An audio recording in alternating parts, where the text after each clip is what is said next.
What's up, YouTube? What's up, Patreon? How's everyone doing? All the hooligans and all just the regular BEL friends and Patreon friends. And this is my first time sitting in front of the camera, the actual camera in my actual room since going to Vegas last Tuesday. And like, it's just, I can't describe to y'all how incredible this trip was. Like what am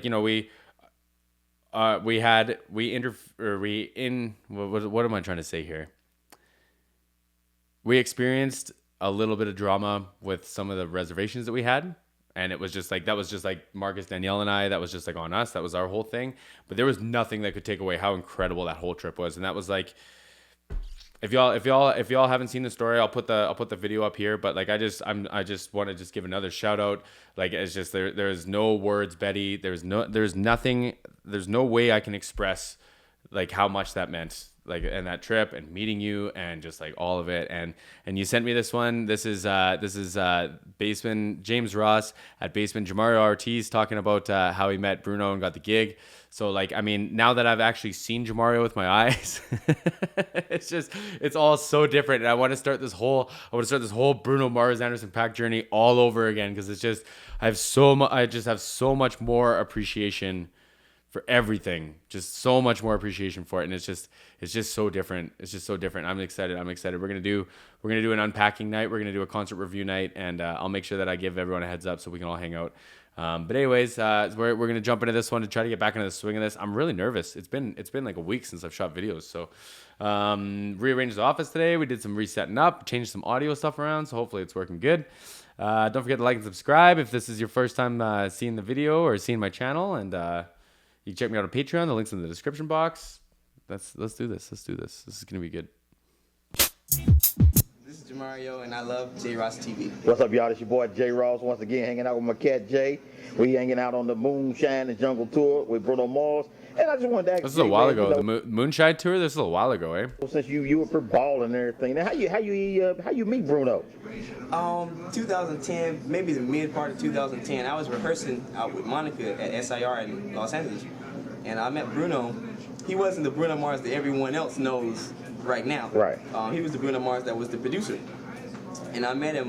He did songwriting and he was a producer before all the like his own albums and stuff, right? Like he got into songwriting and producing, and I think like specifically vocal producing, right?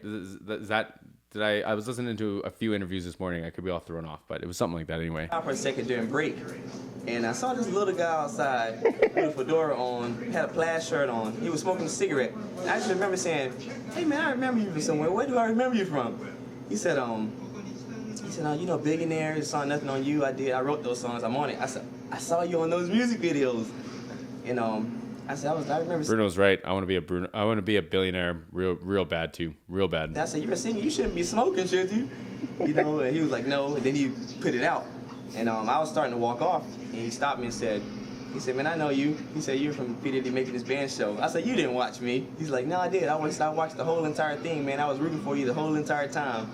Oh, yeah. So, and we got to talking a little bit, and he told me that I think he had one song out. It was just The Way You Are, that one song at the time, and he was looking to be where he is right now at that time. And he told me that he loved my style and loved my bass playing and wanted to work with me one day, you know. And he gave me his number, and we exchanged numbers.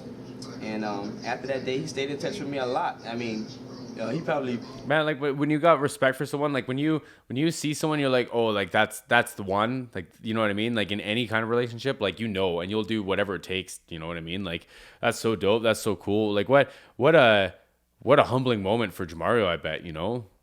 might not want to be pre all the fame. And I bet you Bruno had a plan. I bet you Bruno was like, listen, man, you come along, like, we're gonna make it big. We're gonna do what we want. We're gonna make it big. I'm super curious to tell this, but he used to call me all the time, and there was sometimes I didn't pick up the phone.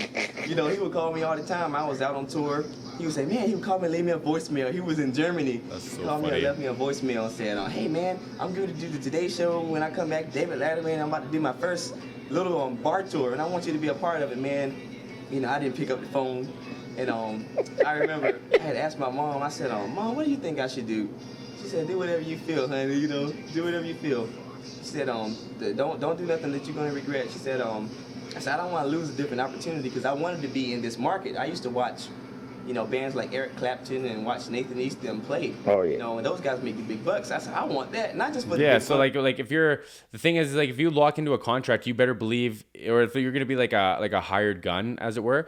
Like there's two sides of it. So like one is like if you're a hired gun and you just play like the festival, or you go on this tour or that tour, it's like, yeah, you might be put on a retainer, you might get paid like, I don't know, say like $100,000 for the year whether you play or not, and that's great. But like if you just want to go out and play with every band in the world, you might make more money, but there's no brotherhood, there's no friendship like develop. Like maybe if you kind of rotate through the same few groups of like people, like you start to meet the same people. But like I think being on a retainer, like just being Bruno Mars's bass player, and when he calls you show up, and if not, like you just live your life. Like I think that's the way to do it. Like honestly, like I don't know. Plus, like Bruno, like he lucked out because Bruno's such a like it's just so much fun, right? Like and just watching him on stage, it doesn't look like there's any regrets. You know what I mean?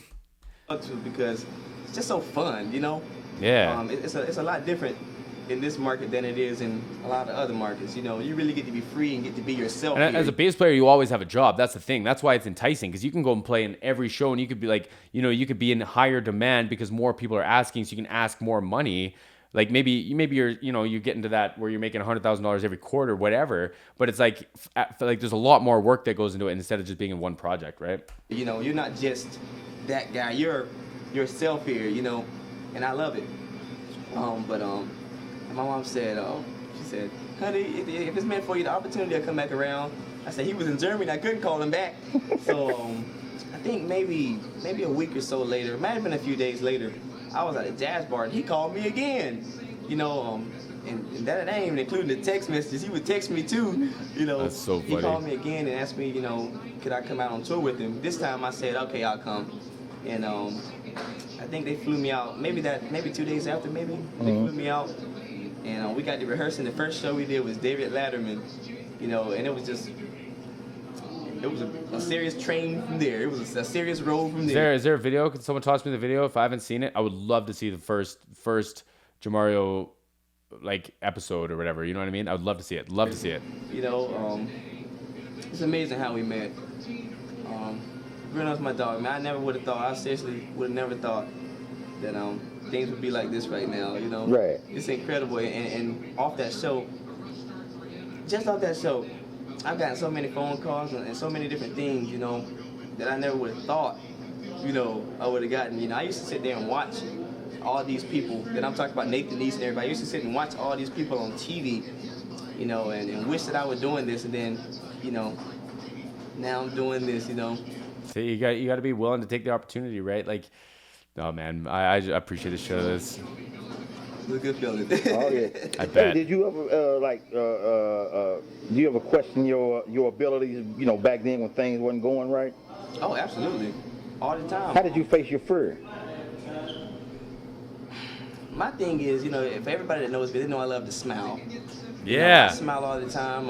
Oh man, and the smile in person is just like, I gotta do a video. I gotta at least do it. My first thoughts in the video, because it's all I'm gonna talk about. But like the smile, man, it's like I've been harassing the band on Instagram and Twitter and stuff. Well, not Twitter because they still think I'm a robot. On Instagram, and just being like, man, the smiles, like it's just the camera. They look great, but it's not the same. It's just not the same. It's just, oh man, everyone who's gone knows what I'm talking about, and all y'all who haven't, like anything you can do, man. It's just like, and like I shouldn't even like talk that much, but anyways, it's so different. It's so different. Things, See it, just like seeing Jamareo smile, man, and go back and forth with Mateo and just like everyone. It's just like everyone was having a good time. There wasn't like one too serious of a person. Like everyone was having a good time. But I learned how to handle it. I keep a smile on my face because although one thing may be going wrong, something else is going right.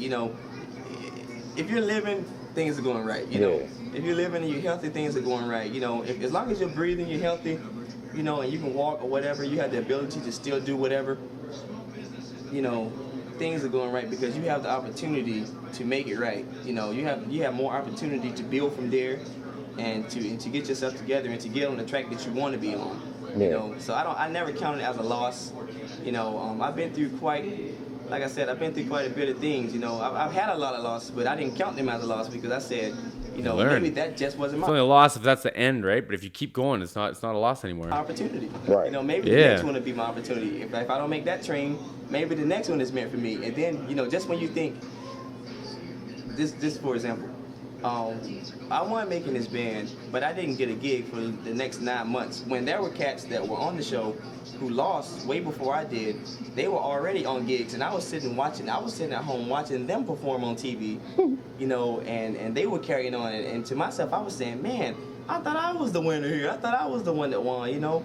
I thought I was the one that was supposed to have been doing all this, and I was watching them instead, you know, doing it. And I was very happy for them too. You know, but I was watching them, and I was like, yeah, this is supposed to be my opportunity. This is supposed to be my time, you know. Yep. And I had started getting, you know, a little bit frustrated. You know, it was very frustrating to see that. Absolutely, you know, man. Like, it's like all those award shows, like where it's like now you got to make room for the next year because they don't want you to overshadow like what could happen. Like, come on. I don't know if that's the politics, but that's what it sure fucking seems like. By the time I said, you know what, that's not my loss. I said, you know, things look like that now because I'm not doing anything and because I felt like I had supposed to have been doing something. Yeah. I said, but you know what? I believe there's something a lot bigger in store for me. You know, sometimes when you think there's the biggest opportunity of a lifetime in front of you, and you may not get it, they may not be the right time for you. You know, you might, okay, for instance, you might get a phone call from Kid Cudi. You know, you might say, oh man, you know, then Kid Cudi said, never mind, I'll just use this guy. You'll be like, oh man, I lost my opportunity. But you wait a little while longer, you know, you might say, man, that was it. You might get a call from Prince. Oh yeah. You know, and that's kind of what happened here. You know, I seen all these opportunities pass me by, and I really thought that, you know, that was it. You know, I started getting frustrated, saying, man, it's not gonna happen for me. And then look at me now. You know, How you like look at him now. I've done the Grammy Awards 3 times. You know, and I'm not bragging. You know. No, I was about to say, and he's not bragging, man. He's proud of himself, and I love to see it. I love to see it. I love when people are proud of themselves. Come on, I'm just saying, you know, I've done the Grammys 3 times. I can't even name the award shows that I've done, but you know, performing from that to sold out arenas every night to lots of other things. You know, it's just really a blessing. You know, so hang in there. But anybody that understand what I'm saying, hang in there. Trust me, I know what it's like. You know, hang in there. You're gonna get it. Now, great advice. You wanted to Great make in the advice. band. Did y'all go right out on tour? From making the band, you know, once you got the band together. No, well, he didn't use any of us, but they didn't go right on tour either. He dropped the album maybe a couple months later, and I was watching those guys on TV playing, you know. So you won, but you didn't get a chance to utilize your championship. No, it was terrible, you know. Much respect to him and, you know, P. Diddy and his hustle and everything, and to everyone else. But no, I didn't get a chance to move forward with it. No. All right, well. Yeah, he's being so like respectful about it. Come on. St. Louis with Bruno Mars. We're gonna let them get ready to bounce, y'all. J. Ross TV, 10 million strong. We gone. Peace. Peace. Love it. Love it. I think that might even be the first time, other than like a little bit of the Apollo, that I heard Jamareo talk. But I mean, hey, it's just. Anyway, I like it. It affirms how humble and how much of a bro I assume that everyone in this band is, you know, and like I say, like the smile, like just knowing that they're smiling all the time, and like things could be.